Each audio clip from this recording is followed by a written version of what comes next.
السلام عليكم ورحمة الله وبركاته. كسر وهيكسي channel. dumarka iyo kubadda cagta.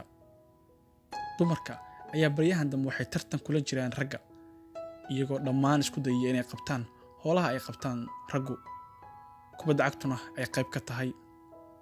haddaba muuqaalkan waxaan ku soo ururiyay muuqaalo goos ah oo muujinaya xiriirka ka dhaxeeya kubadda cagta iyo dumarka.